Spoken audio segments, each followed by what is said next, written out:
राम राम भाई सब ने 12 से 2300 का भाड़ा लाग रहा है आज का करनाल तरावड़ी का।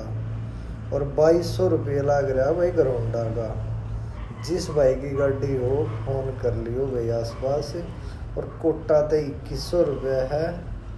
और भाई अपना पातड़ा साइड की भी लोडिंग है कोटा ते। और तरण तारण का 2400 रुपये भाड़ा है कोटा ते आज का।